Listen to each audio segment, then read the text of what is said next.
Who is this man? This is not the monster. I thought you were going to say, who's that Pokemon?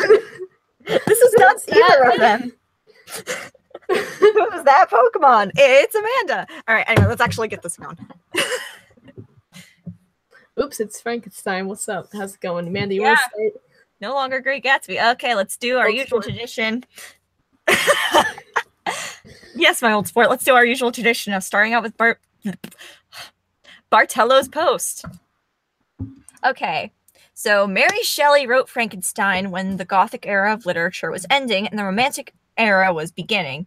Discuss some of the Gothic details you have noticed so far in the novel, as well as any romantic details you have noticed. Yeah, okay. Okay, so let's start with the Gothic part, because I think that's a lot more evident right now in the book. Because, you know, with all of the stuff with the monster and his, like, him looking at death and, like, going and getting all these body parts and stuff, and, when he wakes up, when he brings the monster to life, it's, like, this, like, super horrifying, like, there, are you okay over there? Yeah. I'm fine. Keep going. When he wakes up the monster, and he's like super like.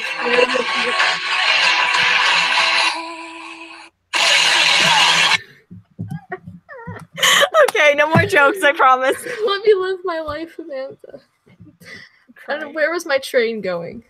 All right, when just all of the like a lot of the scenes are in like dark places, and a lot of the things have to like revolve around death and all that good stuff. Like, be it like with like his mom dying, or just like him being around the dead enough that he wants to create life. It makes like this air in the book of it being like dark and creepy. Yes, Amanda. All right, and then all right, as I was going to say, all right, so and then in chapter 1, when we're kind of introduced to how Victor's mother and father had met, we learned that Victor's mother comes from like a very dark, dismal background. Her father was dying. She lived in poverty as an orphan and a beggar. And then Victor's dad swoops in, and on page 35, it's like he strove to shelter her as a fair, exotic, sheltered, blah, blah, blah. Oh, and the stuff with Elizabeth, how they got her. Oh, yeah. So that kind of makes me want to slide into some... Oh, are you about to connect it to the romantic part? Because I was about to do that. Oh, we're doing Do you want to do it? thing. You can do it. I was going to say, because Elizabeth kind of brings up all like the romantic things, not like on a literal sense of like the relationship, but like on a like, she brought up like all of the good feelings and like the focus. It's not the focus on like all of the knowledge stuff, but the focus on like how people felt and like all of their feelings and all of that good stuff as part of romanticism and whatnot. Yeah. And it's like another kind of relation to the romantic era is like the emphasis on beauty. And for example, how beautiful like she was described to be when she was younger. For example, on page 36, when Shelley wrote, her brow was clear and ample, her blue eyes cloudless, and her lips of the molding of her face were so expressive of sensibility and sweetness that none could behold her without looking on her as of a distinct species, a being heaven sent and bearing a celestial stamp in all of her features. So like that definitely brings out the romantic vibes that Shelley had used within the book, because we have a good mix of dark, dismal, dingy, and then whenever Elizabeth comes up, everything's so beautiful, everything's so angelic, and it's like something that the romantics definitely like focused and honed in on is the natural beauty of things.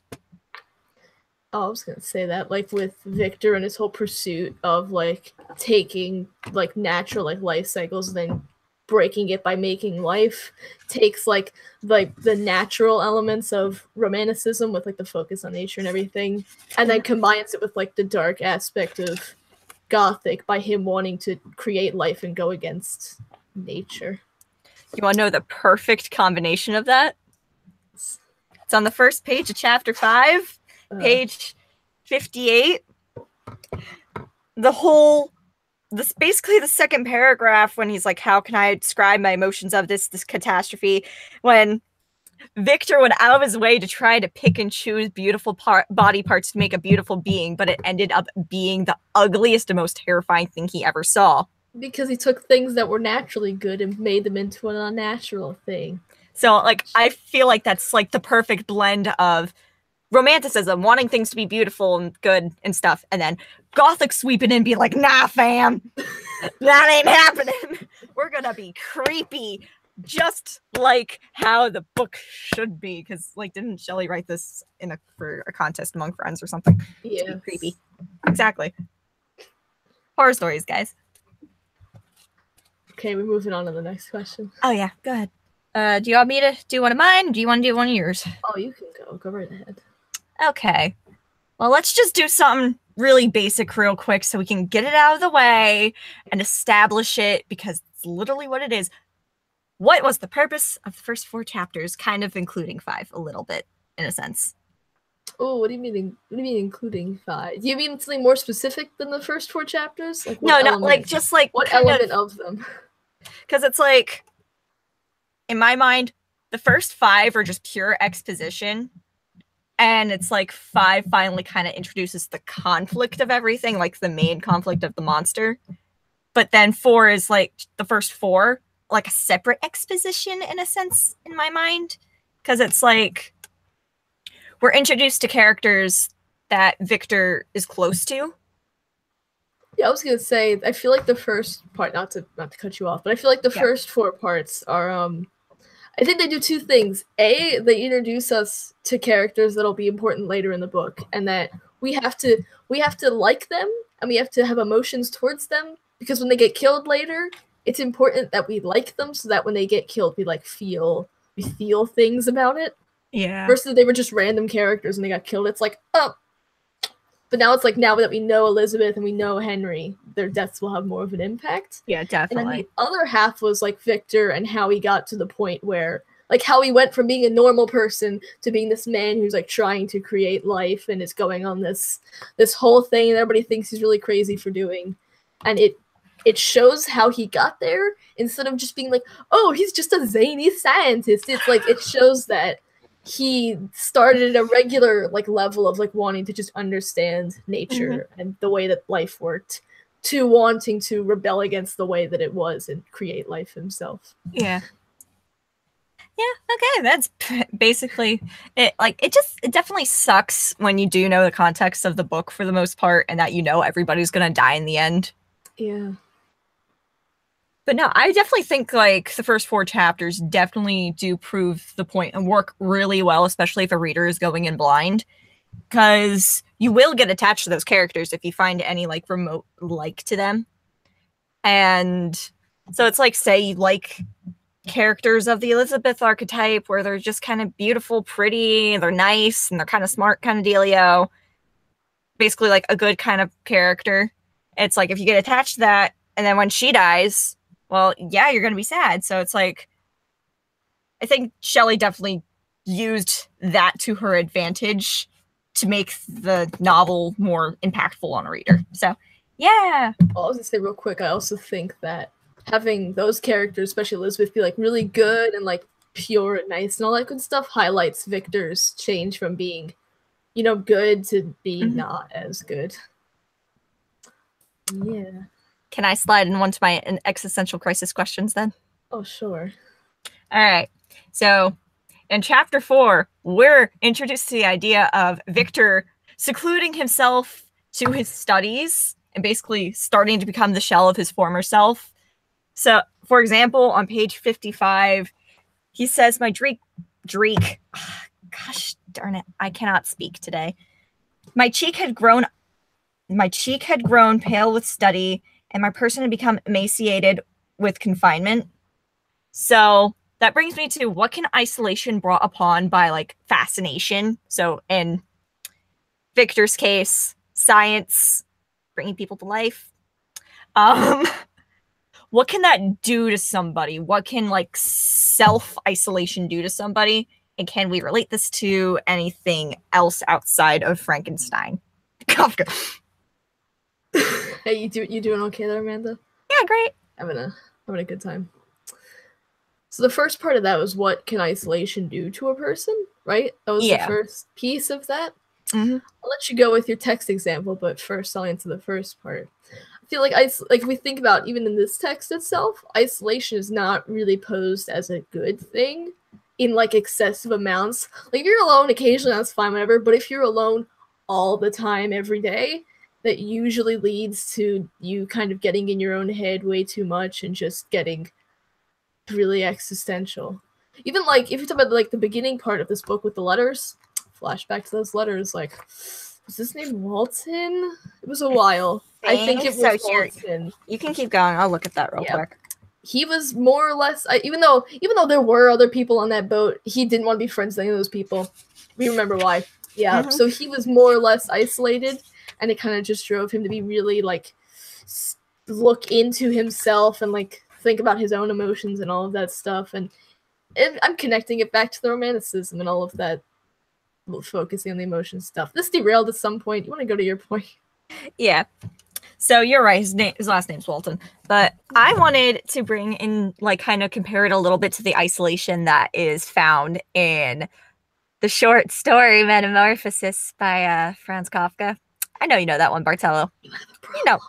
I know I have a problem. He's the one magical realism type of author that I like. Okay, let me live. Anyway. So in Metamorphosis, it's like the main character Metamorphosis ends up going through like an isolation. Like, forget if it was self-inflicted or not. I don't think it was. Like, it was kind of self-inflicted, kind of not. I'd say it kind of was a little bit. Yeah, like, and like we're shown that through isolation, he turned into something completely different. And a la magical realism, it says that he turns into a giant bug, cockroach thing.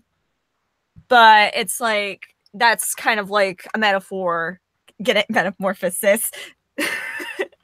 But yeah, it's like a metaphor for how he had changed. So it's like, definitely isolation brings about change in somebody. And usually if it's like very, very secluded, you end up changing into a completely different person. I was gonna say, I think it brings negative change, but like that's an important part. Yeah. I don't think it brings good change. It brings a very negative change to somebody, and it's like, we know that the main character, well, I know that the main character of Metamorphosis went through a very negative change due to his isolation. And so far, I can see negative things coming from Victor isolating himself to his studies. Okay, yeah, that's about it for that one. Lauren, you bring up something. Yes. Oh boy. So this isn't a question that's related to a specific like quote in the book, but I just thought about it as I was reading. Do you think this book would be different if it was written in a different time period? Because it's like a lot of the things in it are like, I wouldn't say heavily based on it being in the 1800s, but like a lot of like the writing and stuff, you can definitely tell that it wasn't written now or anything. Do you think it would be different if it was written in a different time period? Yeah, I think it would be different if it was written in a different time period because, well, for one, a lot of stories in our current time period are written in the first person. So just based on that aspect, there'd be a high chance that Frankenstein would end up being written in the first person. And I don't believe, well, this is written in the first person. I was going to say this is in first person. Also, I'm going to clarify. I kind of meant like the plot stuff and like the meaning in it. Yeah. I feel like it'd be more action oriented. Especially if like you're thinking in like terms of young adult novels. It's like they're fast paced, the plot moves forward at like very quickly. It keeps up with the fast-paced minds of young readers. And let's see. Okay, I was just thinking, go ahead. I was just thinking about the whole like creation of life thing and how science was back then, that people didn't know much about like how that worked. Frankenstein would be pretty if it was written in today, okay? Like if you think about it. Also, I was thinking if the book wouldn't be written the same way now, why is it still popular now? If like the thoughts and ideas and how people thought was different back when this was written, why is it still popular now? Well, I think it would still be popular now because it has like that air of like fascination, I guess. Well, not really fascination, but it kind of taps into the what if side of everything. And it's like there's a lot of people who are still like really fascinated with, oh, hey, how are things in the past kind of thing. So it's one of those, let's see. I can word this. Trust me, I promise. I promise you, I can word this. It's like, personally, I like it because it kind of delves into the mindset of somebody who was in the past and how they would think about bringing people back to life. Because in a modern setting, when I think of bringing somebody back to life, it's just like you got a defibrillator and you're like, bam, bam, clear. And like I can think of like literally just taking somebody into a medical room and like attaching some machines, getting and like just replacing organs. Like I believe that would like be in a more modern setting, but everybody could be well, a lot of people could be drawn to this because of like the time period it's set in. It's like people are curious as to how it would work in such far away time period from this, I guess. Like that's how I feel about it. I like the different take than what a modern Frankenstein would be. Yeah, I definitely thought about the whole thing with life and how people viewed like life and like how all that would work. And even I thought it was interesting even back then it occurred to them that like messing with life and like the natural like life cycle would be a bad idea. Like that theme is definitely still here. Like even though we don't exactly see the negatives of it yet as of here, but I feel like it definitely foreshadows them and that's a present thing. How much time we have left? I started the timer late, not gonna lie, but it says there's like 14 minutes, so we're good. Oh, okay. You want to do a not as existential question? I feel like we've done a lot of existential questions. Yeah. Because I have another existential one, but I feel like we should maybe do, you know. Well, you mentioned foreshadowing. You want to talk about foreshadowing? Oh, sure. All right. But like you got like a quote or something you want to bring up. Yeah, it's on page 43. Let me just flip to that right quick. Because foreshadowing, as we know, is used very heavily in these chapters. Oh, you mean the last sentence? Last sentence of each chapter, pretty much, yeah. Yeah. So, like, for example, on page 43, destiny was too potent and her immutable laws had decreed my utter and terrible destruction. Wait, hold on. Wait. I had a quote that I marked at the end of the next chapter that was, thus ended a memorable day to me. It decided my future destiny. I know we're going to talk about foreshadowing, but how do you feel about talking about destiny here? Ooh, that sounds because he keeps. I mean, obviously it's foreshadowing, but he keeps bringing up the idea of destiny specifically, not just foreshadowing. Do you think there's a reason why he keeps bringing up specifically destiny, as if this was like he was destined to make life and then face the consequences of those actions? Well, in the context of destiny, destiny is used a lot in literature as like a path that you can't really stray from a lot. Once your destiny is set, it's something that's gonna go in motion. Like there are events that could alter your destiny a little bit. Like for example, if Victor hadn't picked up like science books by like people like Agrippa and actually listened to his father when his father said, "Oh, those books are trash, don't read them," then he might have strayed away a little bit. But destiny always has a way of pulling people back. So it's like, I believe he brings up destiny because it was his destiny to mess up and there's no way to avoid your destiny. So he could not avoid that fate. Real quick, what you were saying with destiny. It made me think about something. You know how before this call, we were talking about how Victor doesn't really want to take the blame for what he did and all of the people dying because of it. Yeah. What if he blames all of everything that happened on destiny so he doesn't have to take the blame? That makes a lot of sense. Because if he's like, well, I was destined to, so it's not really my fault because destiny, it couldn't have been prevented anyway. Yo, that actually makes a lot of sense with so remember when we were reading the letters and doing that midterm stuff for Bartello when he gave us all the snacks and stuff? Well, we had to read the poem The Ancient Mariner. Yes. And it's like 20 pages long, yep. Oh god. And Shelley uses a little stanza from it on page 60 that says, oh, excuse me. Like one my voice. Anyway, I'm fine.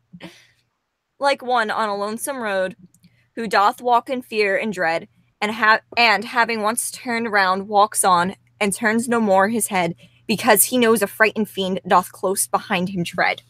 So I know, like, in context, this directly refers to the monster itself. But if you think about how how our theory of he's using destiny to blame all of his problems on, well, if you think about it, in the poem The Ancient Mariner, it's like the mariner who ended up shooting the bird that made everything go wrong. He knew full well the consequences if he shot that bird, but he did it anyway. It's kind of like how Victor knew full well the consequences of what he was doing, but he did it anyway, and neither are trying to take the blame. So basically, it's like doth close behind him tread, the whole, because he knows a frightful fiend. Like, we could also think of the frightful fiend being destiny, in a sense, because destiny could be the frightful fiend that causes everything to go wrong. That's a good Oh,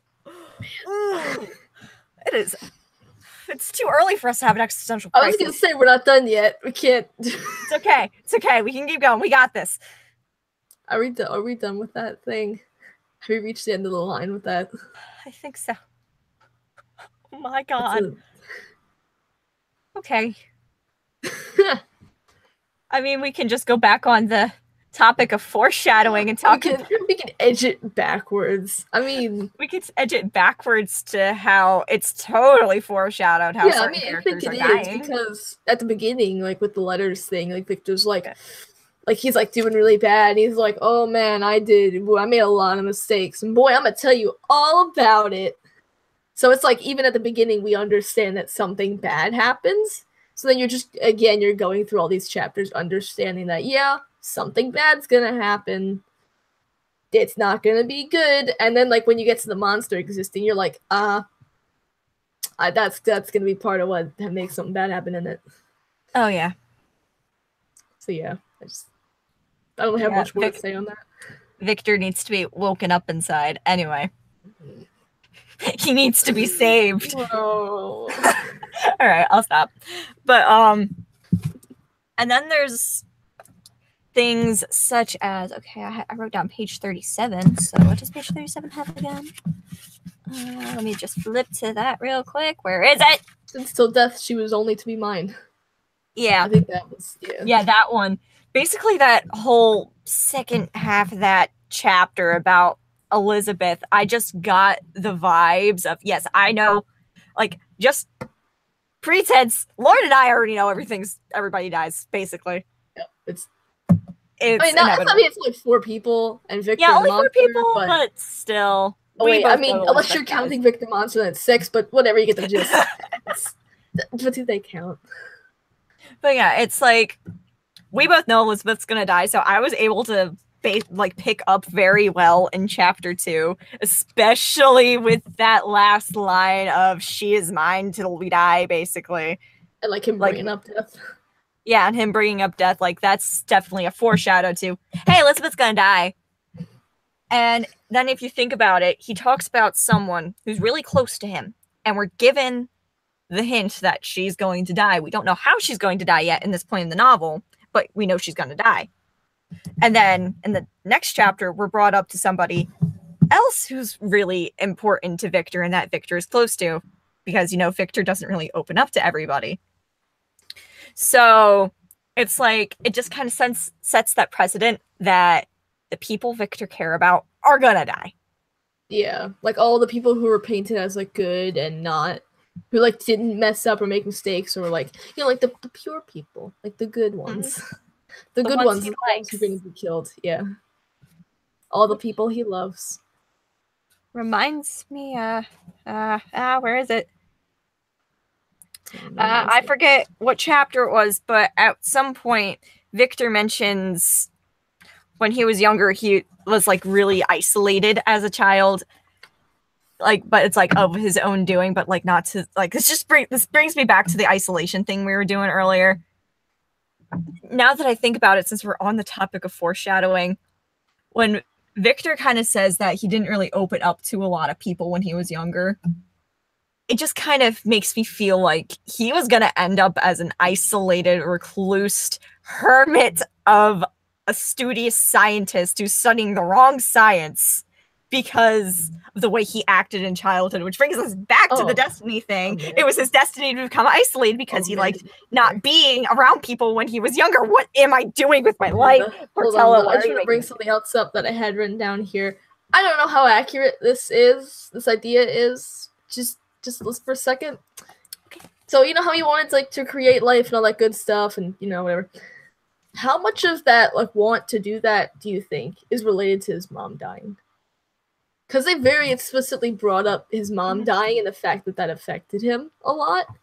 Do you think him wanting to control life and death is related to that in any way? It might. It was scarlet fever that she died from, right? Yes. Let's see. How bad was it again? Is there symbolism for scarlet fever? Oh. There might be. I'm looking it up. I mean, in the 1800s, he died from it. That's why Elizabeth was Elizabeth was about to die, and then the mom died. Mm-hmm. I feel like because he had so much death brought around him. Yeah. His life foreshadowed what he would eventually do. Basically, because it's like his mom died and it affected him in a profound way because he loved his mother a lot. It ended up postponing his trip to the Grand. Okay. Yeah, I can't. I don't know. I can do this. Okay. Yes, I can. Believe me, I can do it. But yeah, when he goes to attend the university in Ingolstadt, I should have Google translated it, but it's fine. So yeah, it ends up postponing his trip to the city that he was going to go study in, and it's definitely had that effect on him. At first, I think he was just gonna go there to do general science stuff. Yeah, he was interested in life and all that, but because his mother died, I can see where you're coming from. Because his mom dying, he might be finding a way to bring people to life so he can bring his mom back to life. That makes any sense. Oh no, God. It's just I was feeling that, but not even on a conscious level that he wanted to bring his mom back, but on an unconscious level that in his head somehow he thought that if he could control life, he'd be able to give her life. That's what I thought. You're gonna want to kill me for this one, but this reference actually, this connection actually makes a lot of sense. It's better not be a meme. It's not a meme. It's an anime. Anyway, so in the anime Full Metal Alchemist, shut up! Just let me keep going. Okay, let's go. Bartella's gonna love this reference. Come on. She's the two main characters, Edward and Alphonse. Their mother dies because she was sick, and so they start studying the science of alchemy. Very getting into it, ignoring themselves because they want to learn how to bring their mother back to life. And when they finally do kind of go out for that, when they do bring a being back to life, they're faced with a lot of consequences, and they're very bad consequences. And this could relate to Frankenstein in a sense because Victor went out of his way to try to create life, and like you said, he might have had some subconscious stuff going on with his mom. And the consequences we know in the end are bad. A lot of good people die because of the monster. And in a sense, the two main characters, Edward and Alphonse in Full Metal Alchemist, they almost die because they try to bring about the revival of their dead mother. So it's besides the fact that they both have mommy issues, it's we're shown that the theme of messing with life and messing with life cycle and trying to bring people back to life is just inherently bad because bad things are going to come from trying to mess with the natural order of things. Yeah. Yeah, I definitely got... I don't know if you have time to get into this, but the whole modern Prometheus thing. That's where that comes into this. With the whole... Or the modern Prometheus. Prometheus, he was that dude who was the gods have fire. The gods were all don't give those humans fire. And he was nah, I'm gonna give them fire. And then he gave people this force that was like a god power that mere mortals should not have had, and he got punished for it. Mm-hmm. And also, I assume humans did a bunch of bad things with fire as part of that. Well, I mean, yeah, duh. Yeah. Because fire is a very destructive force. Yes. Kind of like how messing with life can create destructive forces. Yeah, I was gonna say the whole like trying to take the power of a god and giving that to humans. So like making life is like seen as like a god thing. It's like what God would do, and then Victor's trying to take that as a person, and he has to face all those negative consequences. This wasn't even a question. This is just us batting back and forth the idea of life is bad. Well, not life is bad. Trying to play God is bad, but life is bad, though. I'm not gonna lie. But playing God is bad. Yes. Do we have time for anything else? We have 19 seconds. Oh. So if you want to bring up something, bring it up now. I mean, I'm good. Let's just want to play Wake Me Up Inside. But no, I'm just gonna say this real quick. Okay. I still find it hilarious how he blames everything on destiny while he's playing God. It's like it was his destiny to play God and fail. The end. Yes.